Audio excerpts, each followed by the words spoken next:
Uvijek uz gospodarstvo. Privredni vjesnik.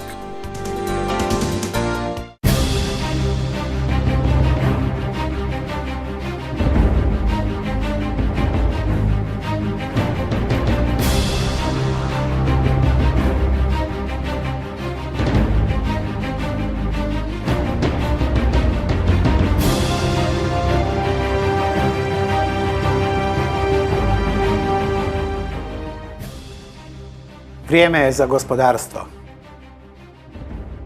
Iako im je tvrtka sinonim za maslinovo ulje i riblje proizvode, u poduzetničke vode je krenula sa suprugom Davorom izravno s burze, osnivanjem tvrtke za usluge u brodogradnji. Od iznajmljenog prostora i 3 zaposlenika do prometa od 54 milijuna kuna i 64 zaposlenika. Suvlasnica je i direktorica tvrtke Trenton i ambasadorica ženskog poduzetništva. Gošća Darka Bukovića je Lada Karninčić. Mi ćemo ovo u malo vremena izgovoriti što sve radite, ali zapravo treba se vratiti u vrijeme Markovićeve vlade, dakle prije rata, kada ste izravno s burze zapravo krenuli kao poduzetnica. Da, u to vrijeme Marković je, ona vlada, tada je davala 10.000 maraka svima onima koji su registrirano bili na burzi. Da, ali koji su se samo zaposlili, znači koji su našli sebi nekakav posao, imali su nekakav projekt i projekt se u to vrijeme slao, ne znam, zaboravila sam više kome, nekome gore u te njihove institucije. U svakom slučaju, ja sam na svoje veliko čuđenje dobila tih 10.000 maraka od vlade Ante Markovića, sa kojima smo onda ja i muž počeli naš prvi privatni posao. I bilo je to zapravo, kako je on diplomirao brodogradnju, vi ekonomiju, nekako ste pokušali pronaći prostor u uslugama, u brodogradnji i nekakvom tehničkom nadzoru i to je zapravo bio prvi sadržaj rada tvrtke. Da, takav je bio projekt. Naime, firma se trebala sastojati od 2 dijela. Jedan je dio bio kao stručan, to su bili, on je planirao da bi davao usluge u proračunima stabiliteta, brodova i tako, ono što mu je struka. Jel? A ja sam bila u turizmu, naime kako nisam imala posla, ja sam radila kao turistički vodič. I onda sam nekako bila, ta branša mi je bila najbliža. Pa smo onda drugi dio firme zamislili kao dio koji bi se bavio uslugama u turizmu, uglavnom iznajmljivanjem jahti i tako. Da, i krenuo je rat, vi ste s jedne strane počeli kao prevoditeljica za potrebe Europske komisije, odnosno tada promatrača Europske zajednice, a Davor je otišao u dragovoljce. Je, oni bijeli, da. Dakle, 3 godine smo imali tu firmu i jako je dobro napredovala to. Uvijek će mi biti žao što je došao rat i što nam je to sve prekinuo. Međutim, eto, došla je ta 91.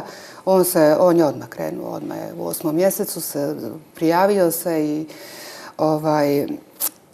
nestao je odmah, a ja sam neko vrijeme bila doma, neka 2 mjeseca, a onda su me zvali, falilo je prevoditelja. Kako sam bila u turizmu, zvali su ljude koji su baratali jezicima i tako, i onda sam išla prevoditi. Da.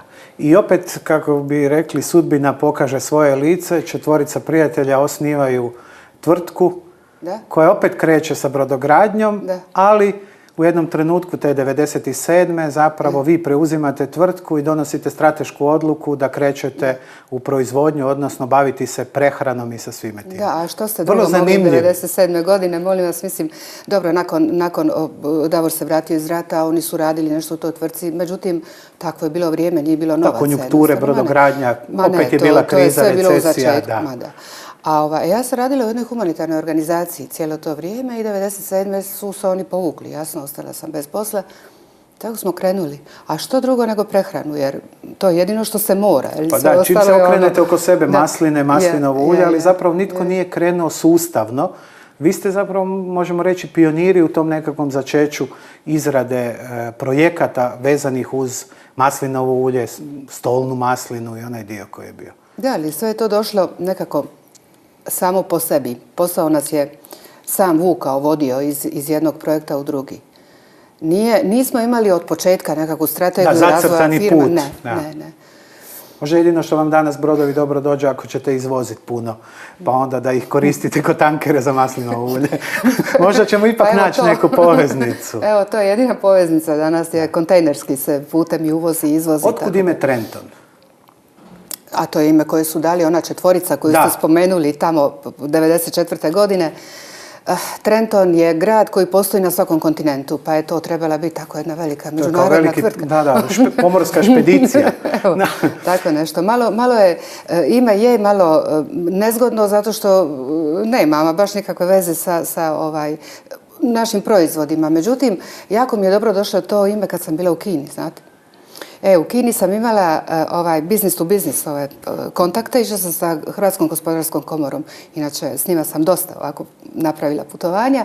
I bili smo u Kini i došla je kineska tvrtka i njima se strahovito svidjelo ime Trenton. Oni su govorili Trenton i to je se strašno svidjelo i onda smo potpisali ugovor. Da, možda je zapravo i bit bilo u davanju imena da bude takvo zvučno, možda prema Kinezima, Vjetnancima, Japancima. I u svakom slučaju krenuli ste s maslinovim uljem, proširili ste kasnije i na inčune, ribu, dimljenu ribu i tako dalje. Krenuli smo s maslinovim uljem, a proširili smo na delikatese lokalnog podneblja. Što bi danas rekli eko-etno, taj neki izričaj koji su naučili našu... Da, zdrava hrana. Mediteranska dijeta i tako. Iako kad čovjek kaže zdrava hrana, uvijek ga pita kakva je nezdrava hrana. Sve što je hrana trebalo bi biti zdravo i prijemčljivo za jest. Ali to je već druga priča. Danas je Trenton zapravo sinonim za maslinovo ulje i nekako ti proizvodi dobivaju jednu vjerodostojnost. Danas je proizvodnja, rekli ste, negdje oko 900 tona. Da. To je velika količina. Punimo oko 900 tona, da.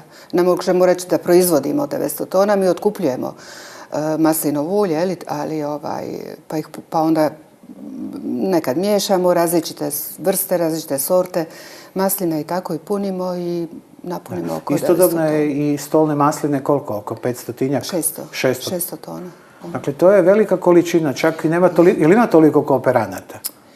Pa dio uvozimo, a dio otkupljujemo doma. Jer mi još uvijek imamo jedan problem u Hrvatskoj, kao i pretpostavljam posebno u Dalmaciji.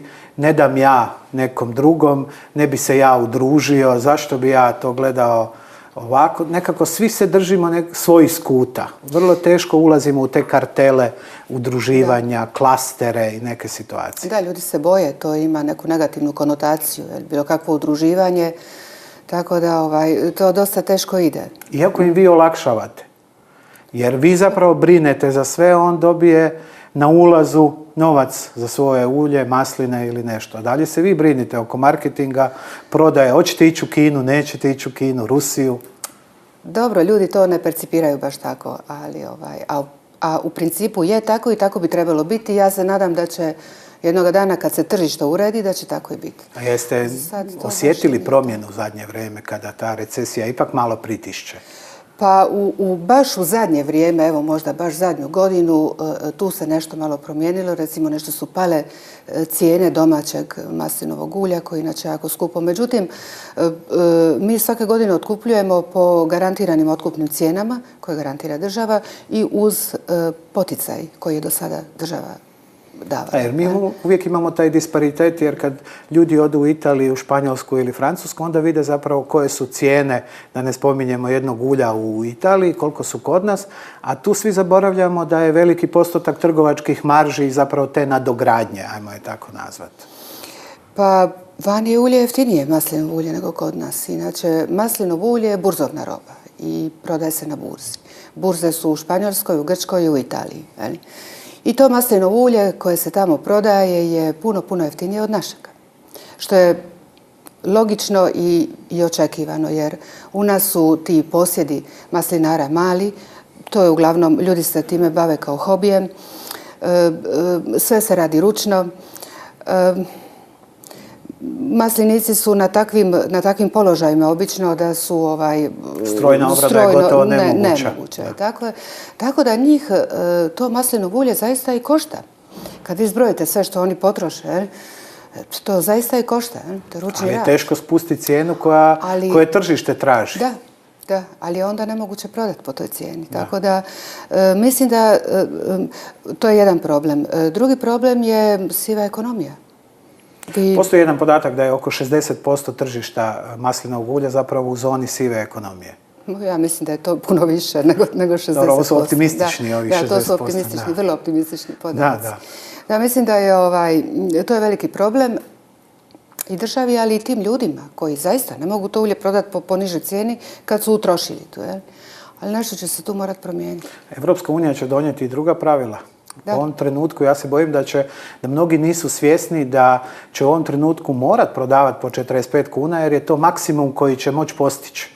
Neće biti više prostora za nadogradnjom. Pa gledajte, ja ovako to gledam. Oni će naravno sniziti cijenu maslinovog ulja. Neće nikad moći sniziti na cijenu koja je na svjetskom tržištu, jer je to nemoguće. To je negdje 2,5 eura, je li tako, na burzi? Sad je 3, jer je jer je godina bila loša, ali recimo prošlo ljeto je bila 2, 2,5, tako. Oni naravno neće moći ići tako nisko, jer onda se jednostavno neće time baviti, neće im biti isplativo. Međutim, ja tu vidim jedan drugi potrošački džep, a to je naš turizam. To su nekakva izvoz na licu mjesta. Mala, tako je. To je jedan veliki, veliki potencijal. Da. Vratimo se sekundu na vaš razvojni put. Da ne bi ispalo da je popločen samo dobrim situacijama i ljepotom, moramo se vratiti u 2005. kada ste kupili teren na području poslovne zone Plano pored Trogira i na svačiju nesreću, možemo tako reći, nikad niste u njega uselili, jer ni općina, ni nitko nije zapravo riješio tehničke, infrastrukturne stvari koje je trebao riješiti. Tako je, to je prodano kao teren u industrijskoj zoni, a zapravo je jedna ledina. Nigdje ništa, ni puta, a da ne govorimo o drugoj infrastrukturi. Tu nema ničega. Mislim da dugo vremena, mi čak nismo mogli to svoje vlasništvo, tu svoju zemlju koristiti, nismo se mogli uknjižiti, ništa. Nismo mogli koristiti kao recimo hipoteku za neki kredit. Apsolutno ništa. Mi smo čak bili digli kredit tada za gradnju i naravno platili naknadu. Da, jer i banka traži korištenje u roku 3 godine koje niste mogli ispoštovati. Morali smo kredit vratiti. I onda ste opet krenuli u jednu novu investiciju u Muću. Gledajte, morali smo jer firma znači ili je mogla stati i onda nazadovat ili smo morali nešto drugo, naći neko drugo rješenje. I onda smo našli tu zemlju u Muću, opet industrijska zona, ali ovdje je sve bilo kao sređeno, isplanirano, tu je trebalo biti sve u redu. I onda je došla ta nesretna 2009. i početak krize i od nas, ne znam koliko nas je bilo, 10, 12, koji smo kupili teren u toj industrijskoj zoni koji smo trebali početi graditi, samo mi smo počeli graditi. Tako da praktično nije bilo općina, nije dobila nikakve novca od komunalne naknade, nisu imali para, nisu mogli ništa. Da, nastao im je problem sa HEP-om jer nisu mogli ni platiti taj iznos. Sa svime. Mi smo zgradili kuću, a ni ceste, ni telefona, ni struje, ni vode, ničega. Da ne govorimo o kanalizaciji, to ko zna kad će. Ali dobro, to smo nekako riješili. Pa evo, prije ulaska u Europsku uniju i vi ste se malo skučili i preseljavate u Muć. Pa konačno preseljavamo. Evo, nakon toliko vremena uspjeli smo naći uz dobru volju tih ljudi iz HEP-a pa zamislite, nije to lako. Oni su doveli samo taj jedan vod za nas, samo mi imamo struju tamo. Pa onda telefon, pa onda... Ali evo, sad je to sve pri kraju i useljavamo, hvala Bogu, u tu svoju novu kuću. Ali već je investiciju od skoro 14 milijuna kuna, zar ne? Tako je, ali znate što je najveći problem? Mala nam je. Mi smo u međuvremenu toliko narasli da je sad ovo malo... Tako je. Treba se širiti. I sad moramo graditi sva sreća da ima terena, da smo kupili dovoljno veliki teren. I sad već idu planovi za... Dobro, sad je i lakše, sad već ima i HEP. Lakše ćete riješiti. Za one koji ne znaju, vi ste i preuzeli Dalmed, najveću dalmatinsku tvornicu meda, koja je imala jednu specifikum, to je pripravke koji su se mogli raditi, što mislim da je isto jedna velika vrijednost. Sada ste po zadnjim podacima negdje 4. proizvođač meda u Hrvatskoj sa 200-tinjak tona, je li tako, godišnje? Tako je. Mi smo preuzeli upravu od Dalmeda, nismo još preuzeli vlasništvo. Zbog neriješenih onih imovinskih odnosa. Tako je, ali to je isto u postupku. Da, Dalmed je jedna vrlo interesantna firma, imali su jako široki program i bilo bi jako dobro kad bi se bar jedan dio toga mogao obnoviti i nastaviti s tom proizvodnjom. To je bila jedna onako baš zaokružena cjelina. I to su i ti rijetki licencirani pripravci koji su se smjeli raditi. Dakle, imate jednu, ajmo reći, tržišnu nišu koja je u Hrvatskoj propala i kada je pčelarska centrala u Zagrebu otišla. Dakle, ostalo je jako malo sustava koji se bave medom i načinom njegovog distribuiranja. Na koje pripravke mislite? Pa može, onaj dio koji može se koristiti kao med, kao injekcije i onaj dio koji se koristio prije u Dalmedu kao mogućnost. Mislite, da, jer Dalmed je imao nekoliko branši isto. Znači, proizvodnja meda i mednih pripravaka, to su preparati na bazi meda sa raznim dodacima, propolisa, matične mliječi, ne znam, koji onda su jako dobri za zdravlje, za podizanje imuniteta. Tako, za neke čak i bolesti, recimo propolis. Onda ima proizvodnju lijekova za pčele. To sam mislio. Da.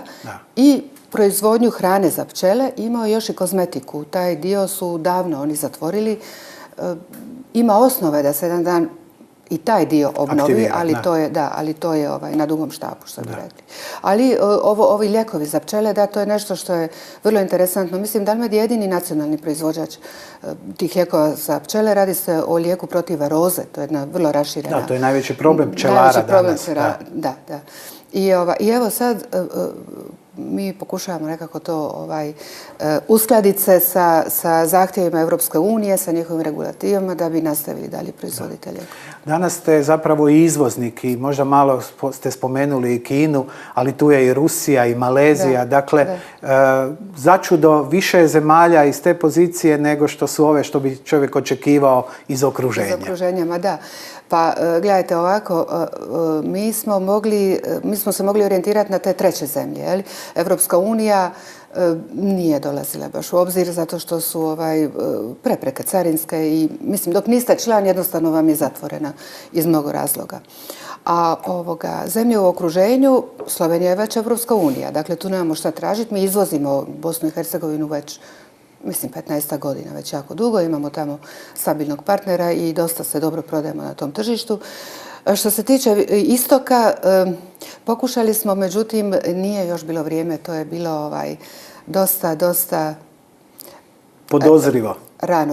Prerano je bilo, mislim, moglo se prodati, nije se moglo naplatiti, što da vam kažem. Ovdje je zapravo u Kini, koliko znam, su nekakvi egzotični dućani, to je par paleta išlo prvo, pa ste krenuli zapravo sa nekakvom, ajmo reći, egzotiku. Sad smo mi bili za njih egzotika. Da, pa to je, oni su krenuli sa grandioznim planovima, to su oni planirali ne znam koliko kontejnera i tako mjesečno i to. Međutim, naravno, Kina nema tu naviku upotrebe maslinovog ulja i to je bilo nerealno. To se svelo u nekakve realne okvire, međutim oni su tamo napravili jako interesantno. Napravili su Trenton dućane. Kažem, bit će im se ime svidilo i ova zelena boja i naš logo i tako. Tako da su nam poslali slike. Meni je žao što nikad nisam uspjela poći tamo pa vidjeti kako to izgleda u stvarnosti. To bi se trebalo ko franšizu, ko McDonald's i ostalo pokušati po Kini. Zaštitili su oni ime, kako ne, odnosno prije svega, prije uopće potpisanog ugovora su zaštitili ime Trenton i tako, to je jedan stalan partner. Vi, suprug Davor, ste zapravo pokazatelj upravo onoga čemu i Evropska unija i normalno poslovanje danas govori, da je sve više i više obiteljskih tvrtki. Nekada je teško pozicionirati sebe i supruga u vremenu koje nije službeno, jer vrlo teško je doći kući vjerojatno i ne razgovarati o poslu. Pa ne možete to. Ali ne možete se iz toga. Da, ali to što se tiče obiteljskih tvrtki, da, mislim da to je zapravo temelj na kojem leži evropsko gospodarstvo. A što se tiče ovog dijela, pa vi kao poduzetnik, bilo da ste s mužem ili bez, vi zapravo... Morate podijeliti dan. Da, ali vi zapravo živite s tim svojim poslom, tu nema odmora, mislim, nema tu. Vi ste preuzeli i članica ste Udruge poslovnih žena, Krug, ambasadorica ženskog poduzetništva. Dakle, preuzeli ste jednu ulogu, možemo tako reći, većeg sudjelovanja žena u odlučivanju. Kažu statistike da su žene ipak brže u donošenju odluka. Pa ja ne znam. Možda jesu brže, ja nisam baš brže. Ja sam onako, ja volim promisliti o svemu. Možda je moj muž u tome dosta brži, ali ja zato ne mijenjam odluku. Brzi, nepromišljen, tu su sitnice. Da, on je malo brži, a ja sam tu možda promišljenija. Ma da, bila sam i proglašena poduzetnicom godine i tako. I često me ljudi pitaju kao kako je to biti poduzetnica i kako je to. Pa iz mog iskustva ovako, nema velike razlike. Žena je kao poduzetnica i kao uopće u svojoj karijeri naravno biološki ograničena. Jer ako želi biti majka, tu se izgubi nekoliko godina i tu se izgubi neko vrijeme i to je tako. To treba prihvatiti. Što se tiče inače percepcije društva žene poduzetnice, mislim da se situacija jako, jako promijenila. Otkad ja radim, ovih zadnjih 30 godina, mislim da se situacija jako promijenila. Od onoga kad sam ja sjedila u uredu i kad mi neko došao i pitao, mala, di je gazda? Uopće nisu percipirali da bi to mogao biti suvlasnik. Što ja imam tu. Da. A uopće šta, ja jedino mogu dizati slušalicu ili ovako nešto, ali do danas kad zaista stasala jedna nova generacija koja ima sasvim drugačije poglede i mislim da je to potpuno drugačija percepcija. To je. A s druge strane, lakše vam je biti žena poduzetnica sama nego s mužem. Jer čim je mužem, sa muškim partnerom, da. Čim je uz vas muški partner, gotovo. Da. Gotovo. Dobro, to je sad i ono pitanje je li vas zaposlio samo zato da i primate plaću, pa ste zajedno u firmi ili ste vi ona koja odlučuje? Ali koliko ja znam, vi ste direktorica zajedno s njim, tako da ne može baš lišo proći. Ma ne može. Ne može on lišo proći, tako da... 2013. je donijela, što je donijela krizu, recesiju. Kad se sjetimo Markovićevog vremena, vi ste zapravo cijelo vrijeme živjeli krizu i recesiju i preživljavali, no ipak Evropska unija nosi nekakvu svoju dinamiku, ako ništa drugo i novo tržište koje se otvara sa 500 milijuna. Vjerujem da će to biti novi iskorak za Trenton. Pa ja vjerujem da će biti iskorak za cijelu zemlju. Ja se nadam, jer ako nemate okruženje u kojem, ako vaše okruženje nije takvo, teško je, jako je teško koračati naprijed. Ali zaista se nadam da će se neke stvari poredat, da će se neke stvari staviti u red, da će se neka situacija, neko okruženje u našoj zemlji konačno urediti na način da se mi možemo posvetiti zaista poslu. Se možemo posvetiti kreiranju novih stvari, novih usluga, novih proizvoda i da možemo... Jer ovo vrijeme zapravo guši kreativnost. Baviš se, u borbi si za svaku fakturu, za svaku situaciju i zapravo ovaj kreativni dio ostaje uvijek malo po strani. Je, nažalost. A mi smo kreativni ljudi. Kad gledate i kao nacija, ja uvijek velim da smo umjetnici ekvilibristrike. Ono što naši ljudi uspiju napraviti, vrlo rijetko bi netko izvana. Ali u tome je ja bih rekla da u tome je naš izlaz iz tunela u našoj kreativnosti. Jer mi moramo dodavati neku vrijednost. Mi moramo nešto stvarati da bi izašli iz situacije s kojoj jesmo. Što mi danas kažemo moramo proizvoditi. Moramo proizvoditi, ali nije proizvodnja samo proizvoditi hranu, to je osnovno, to moramo, jer mislim zemlja mora biti neovisna što se toga tiče, mora biti u stanju preživjeti. Ali moramo, sve je proizvodnja, sve što vi zamislite, svaka vrijednost koju dodate, ili to neka usluga, pa ćete nadgraditi, pa ćete poboljšati, povećati, ili veći broj turista, mislim, u bilo kojoj branši, sve je proizvodnja. Sve ono što mi smislimo novo, što ponudimo novo, sve je proizvodnje. To je naš zapravo jedini izlaz. Sa željom da takav izlaz nam bude ne samo u ovoj godini, nego i svim godinama koje ide. Hvala što ste mi bili gosti. Hvala vama. Vrijeme za gospodarstvo nikada ne završava. Završila je samo ova emisija. Želeći vam puno osobnog i poslovnog zadovoljstva, do novog susreta, lijep pozdrav.